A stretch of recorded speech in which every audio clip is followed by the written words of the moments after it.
Olá, senhoras e senhores, bom dia, boa tarde, boa noite para vocês. Meu nome é Matheus Turini, professor de Filosofia e Sociologia, e hoje nós vamos falar um pouquinho dele, o polemicíssimo Carlos Marx. Vamos falar um pouquinho de Karl Marx, pessoas? Vamos lá então. Professor, por que você optou já na nossa segunda aula falar um pouquinho sobre Karl Marx? Pequenos, nada contra, nada a favor a Karl Marx.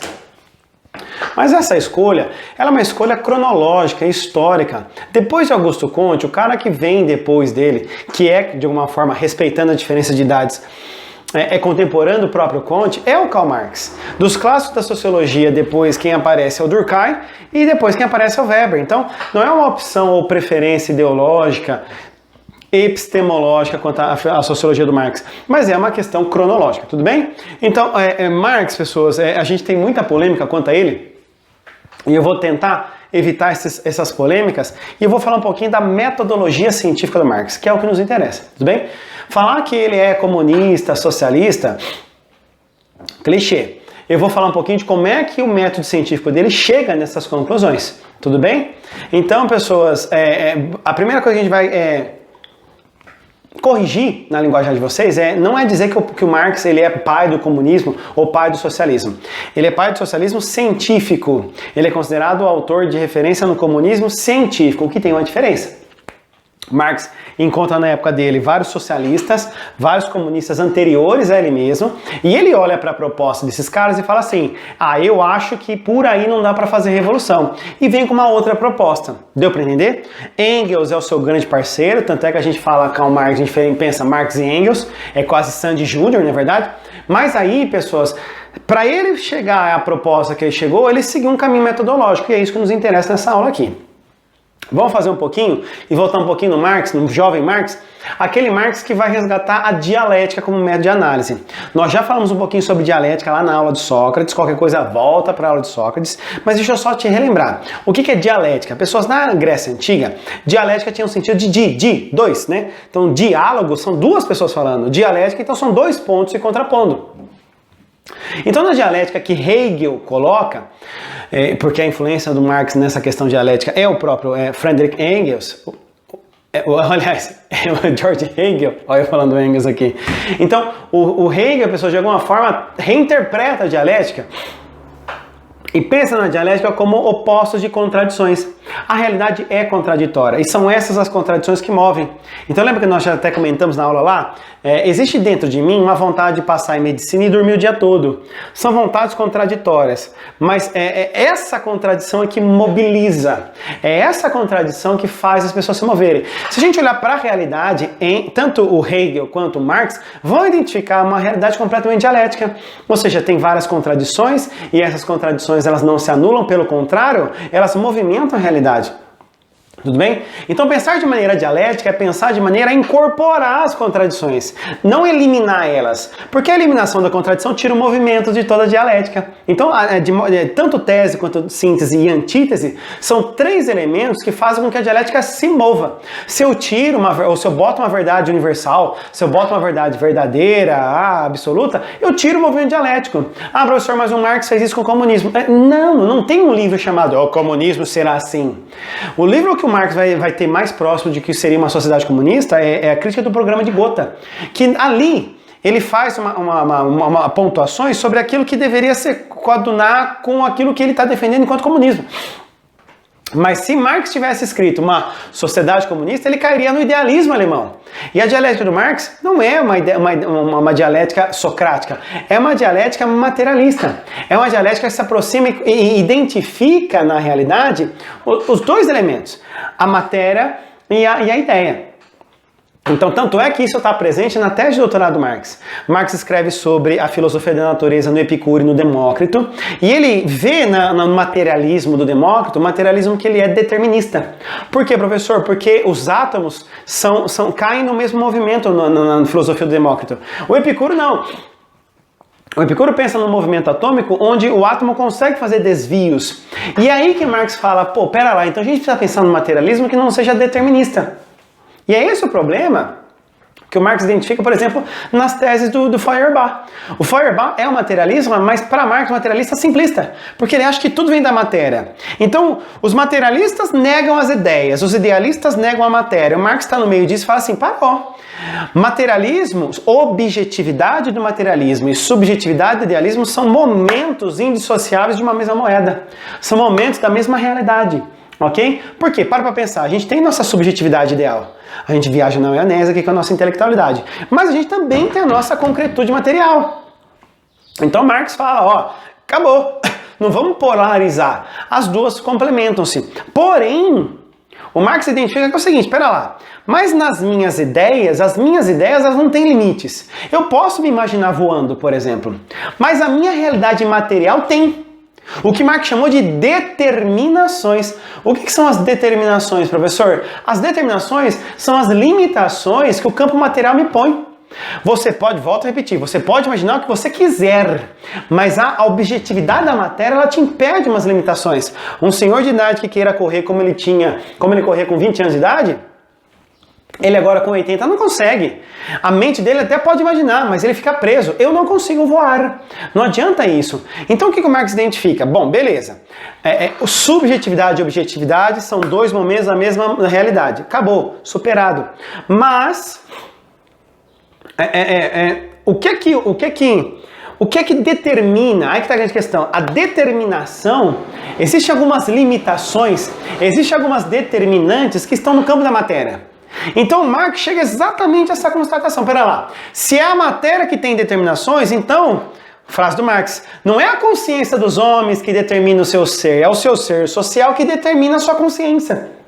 E determina aqui não é determinismo, mas de alguma forma, pessoas, a forma como eu penso está diretamente relacionada com as limitações que se me impõem. O que implica isso? Implica dinheiro? Implica. O exemplo que eu sempre dou é exatamente esse, né? Uma calça de 100 reais, você acha cara? Calça de 200 reais, calça de 400, 800, 1.600 reais, você acha cara? Não é que a calça de 1.600 reais é cara, é você que é pobre.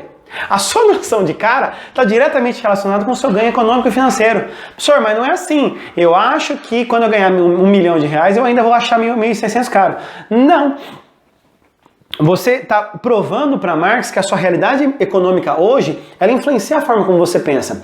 Se a gente altera isso, você também altera a forma como pensar. Mas isso não é só a atividade econômica, é a atividade realidade material. A escola onde você frequentou, o bairro onde você morou, os vizinhos seus, os seus familiares, tudo isso fala sobre o modo como você pensa. E isso você não pode alterar. Você não mudou seus pais, você não mudou seus vizinhos, você não mudou a casa que você mudou, que você morou. Se tinha só um quarto, vocês se organizavam com um quarto. Se tinham 10 quartos, vocês se organizavam com 10 quartos.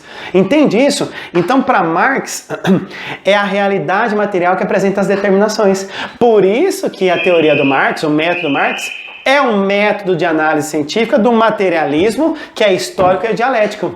Por que materialismo? Porque é a realidade material que determina a consciência. Por que histórico? Porque essas construções são feitas historicamente. Hoje nós temos algumas determinações, amanhã teremos outras. Se outrora a gente não tinha sequer telefone, hoje a gente tem o WhatsApp, hoje a gente tem as redes sociais. Então é óbvio, pessoas, que a gente vai se adaptando com a realidade material que nos cerca. E essa construção, ela é histórica. E ela é dialética porque ela é contraditória.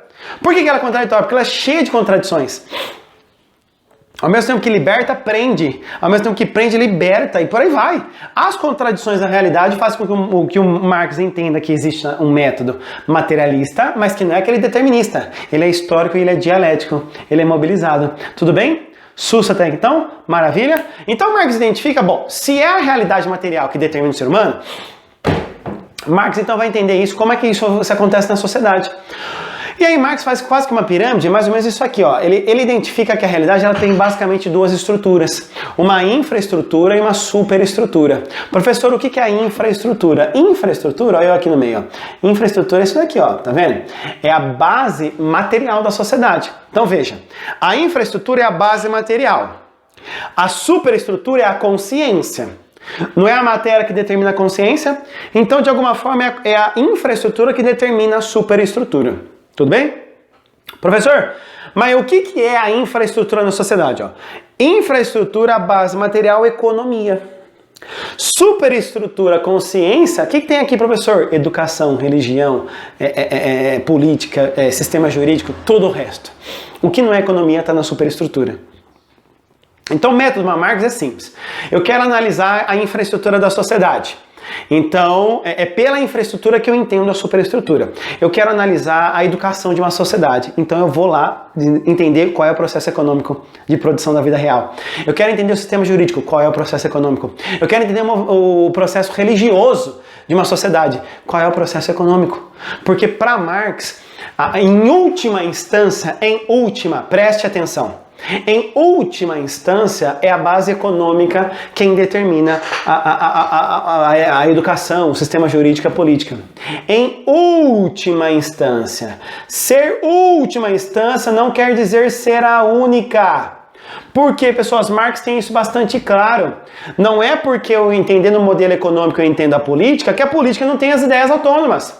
Não é porque entendendo o modelo econômico eu entendo a religião, que a religião não tem ideias autônomas. As pessoas são guiadas pela religião, pessoas.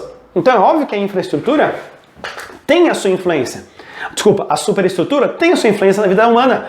Mas para Marx, tudo acaba, em última instância, caindo no modo de produção. Por quê? Porque todo mundo precisa comer, beber e dormir, gente. Nós precisamos comer, beber, dormir, morar.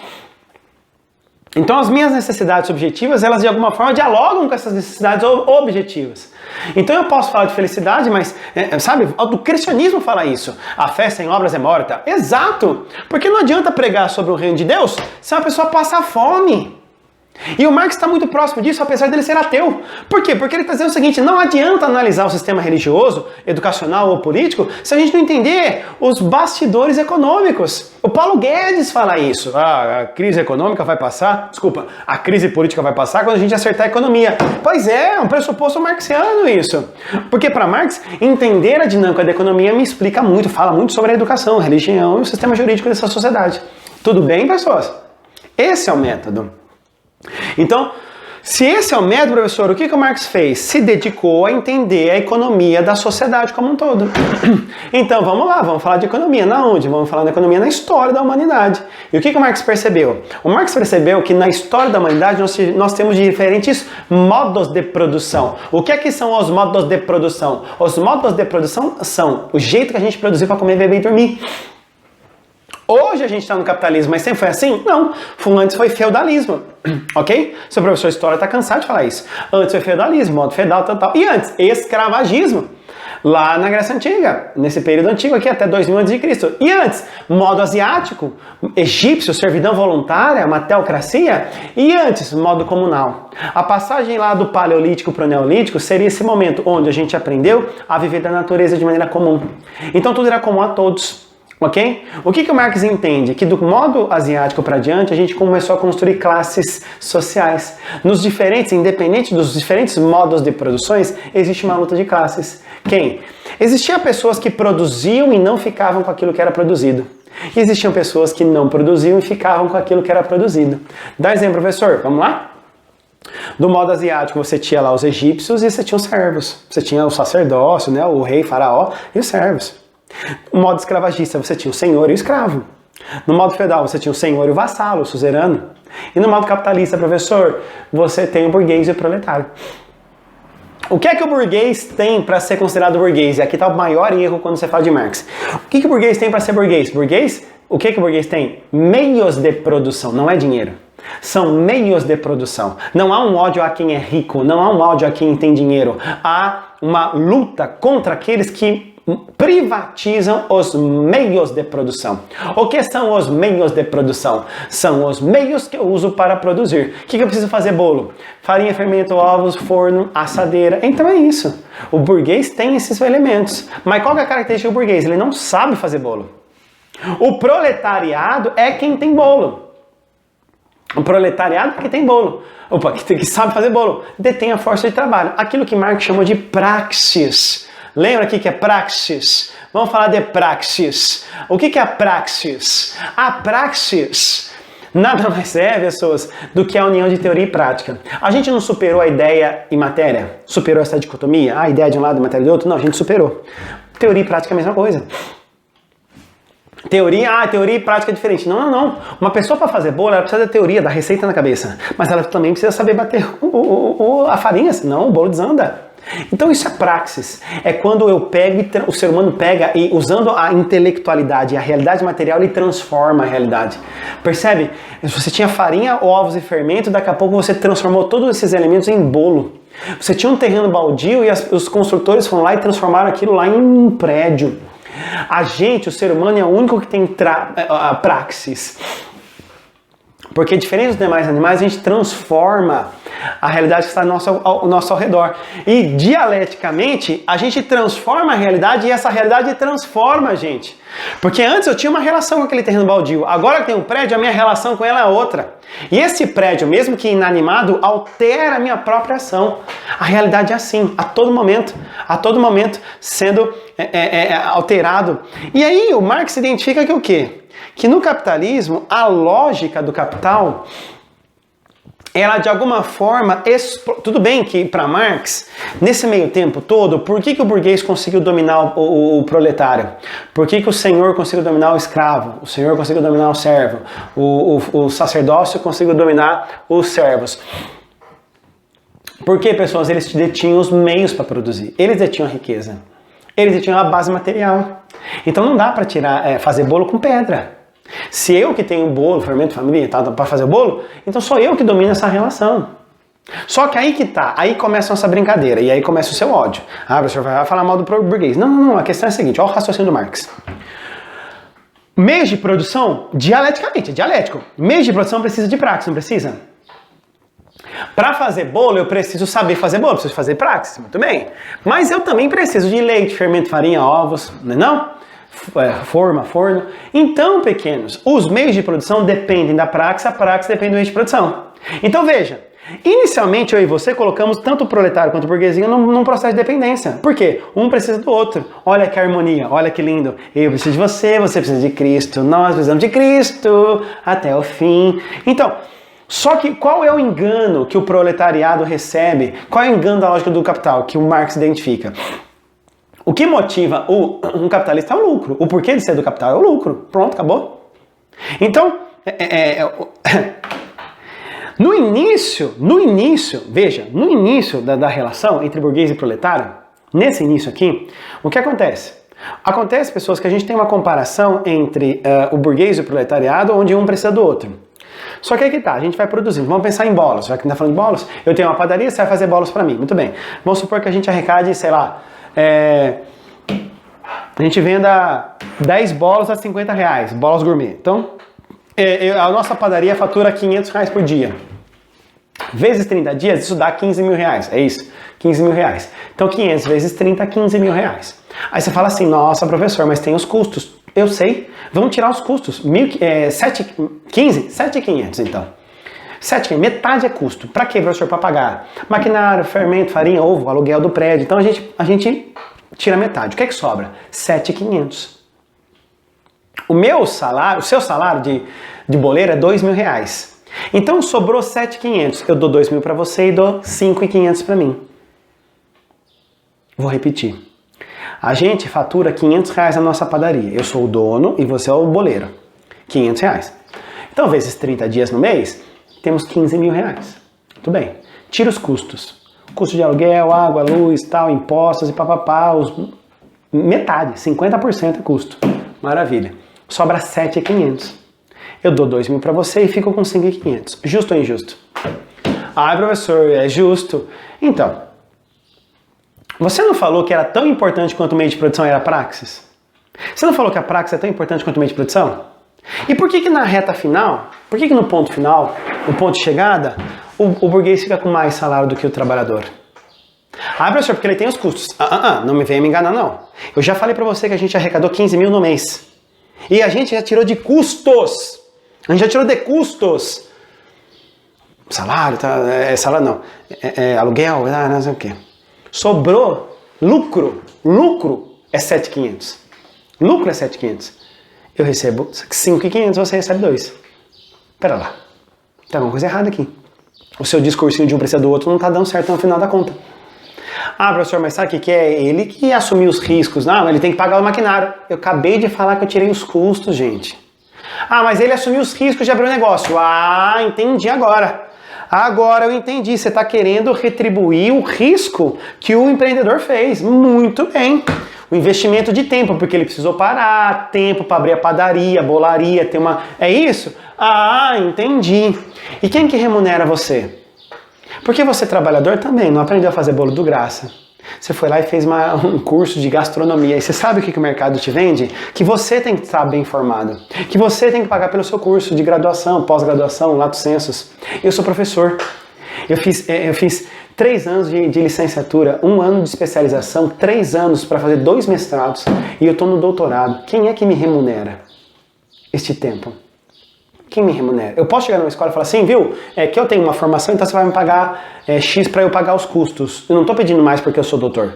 Eu vou receber igualzinho o outro. Mas eu queria que alguém pagasse esses meus custos. Quem me remunera? Quem te remunera? Os tempos que você perdeu lá no Senai, na sua formação profissional. Não sei se você entendeu, pequenos. Você está querendo remunerar o serviço, o tempo investido do burguês. E quem é que remunera o tempo investido do trabalhador? Não fecha. Parafraseando Ciro Gomes, esta conta não fecha. Não fecha. É simples. Só que eu ainda fui generoso, porque não sei se você percebeu, eu fiz a conta dos custos e tirei você. Mas não é assim que acontece. Você é custo para a empresa. Então você sabe como que eu faria? 15 mil reais menos 9.500. Eu colocaria os seus 2 mil reais lá na planilha de custos, do lado de água e esgoto. Você, na minha planilha, está do lado de água e esgoto. Para mim, você é custo. E o porquê de ser do capital é lucro. Tem 2 formas de a gente aumentar o lucro. Ou a gente aumenta o preço e corre o risco de não vender, ou a gente diminui o quê? Custo. Se você está na planilha de custos, o que de alguma forma ou outra a lógica do capital faz? Ela precariza o seu trabalho. Ela te paga menos. Só que aí, essa é a contradição. Por quê?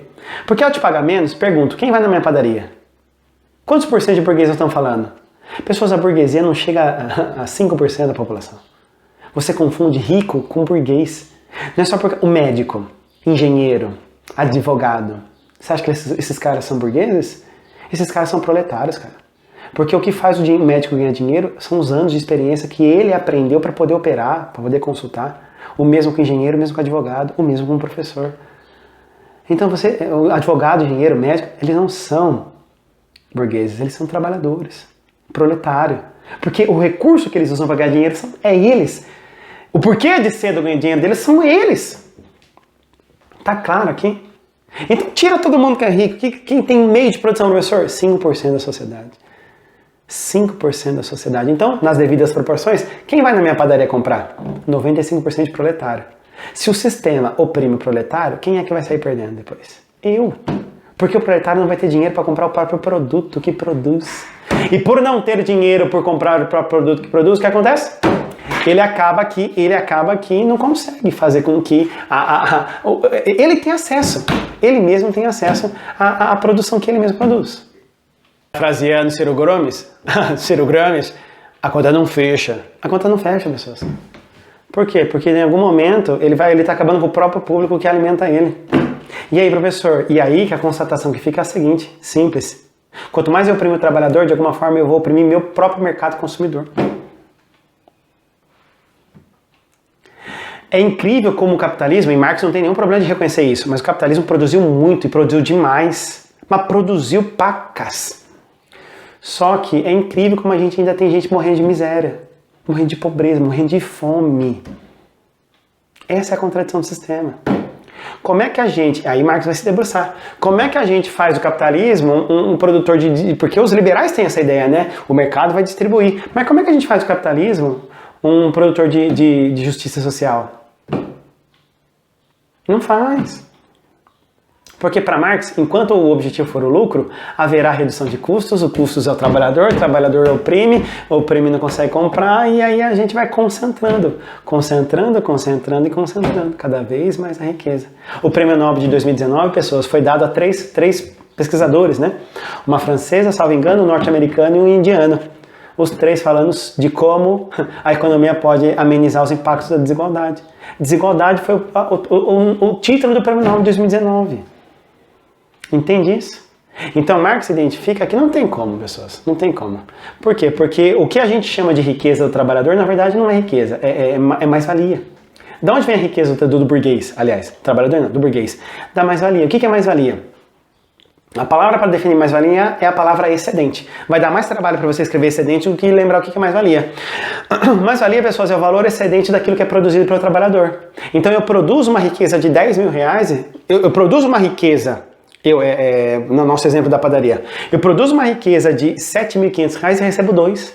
5.500 não é riqueza do trabalhador, 5.500 é mais-valia. E aí você tem a mais-valia absoluta e mais-valia relativa. A absoluta é aquela que eu acelero o procedimento para você produzir mais. Então assim, eu fico em cima, vou ficar em cima agora de você, deixar você, sabe, vou tentar forçar para você fazer um bolo a mais por dia. Pelo mesmo tempo, pelo mesmo período, pelo mesmo salário, você produz mais. Isso é mais-valia absoluta. Mas a mais-valia relativa é quando eu faço investimentos técnicos ou tecnológicos. Comprei um forno mais potente, então eu produzo mais em menos tempo. Eu gasto na máquina, mas ganho com a produção alta. E você ganha o mesmo salário. Ok? Mas por que a mais-valia é uma exploração, professor? Porque capital não é uma coisa que gera renda.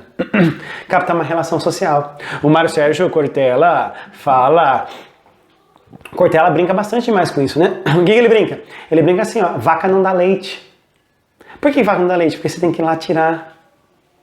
Pessoas, sozinho, leite, farinha, fermento, ovos, não vira bolo. Eu preciso de uma mão de obra. Então, o valor de uso, que é esse valor de material que eu tenho, é diferente do valor de troca. O trabalho, o valor de troca seria a relação do produto. A gente pega o valor de uso, ou seja, é tão importante a mão de obra para produzir riqueza, mas a gente paga nada, a gente paga zero dela. Qual é o efeito disso, professor? O efeito disso, pequenos, é a alienação. Você já conhece, agora esses termos são mais conhecidos aqui do Marx, né? O que é alienação? A palavra para definir alienação é estranhamento. O trabalhador se estranha com aquilo que ele mesmo produz. Ele olha para aquilo que ele produz e não se reconhece. O cara trabalha na Hyundai fazendo HB20 e anda de fusquinha. Ah, professor, ele tem que ter HB20? No mínimo, se ele produz aquela riqueza, dirá Marx, ele precisa conseguir ter acesso àquela riqueza que ele mesmo produz. A alienação faz com que ele se afaste disso. Fetichismo.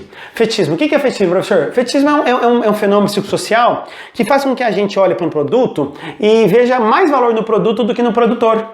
Você chega lá no início do ano para comprar material escolar, você fala assim, eu quero Faber-Castell. Como se Faber-Castell fosse um lápis com duas mãos que estão na linha de produção fazendo lapisinhos.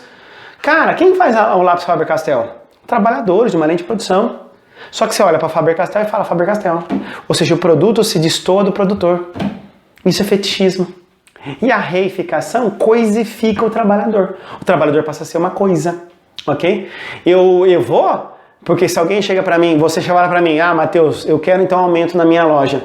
Cara, eu quero um aumento lá porque eu vou fazer bolo para você, mas não vou fazer mais por R$2.000. Cara, eu vou olhar para você e vou te demitir. E contratar alguém por 1.800. Por quê? Porque existe um exército industrial de reserva, desempregados, prontinhos para entrar no seu posto. A quem é interessante ter bastante desempregados? Para o burguês. Ok? Como sai dessa situação, professor? Não tem capitalismo humanizado para Marx. A ideia é transformar isso, superar esse modelo, superar isso. Que a gente faz? Pela praxis. A praxis é revolucionária. A praxis é aquela ação humana que une objetividade com subjetividade. Então a gente precisa agora, para Marx, os filósofos se limitaram a interpretar o mundo diferentemente. Cabe agora transformá-lo. Então agora a gente vai cair para porrada. Uma vez identificado isso, nós vamos para o pau.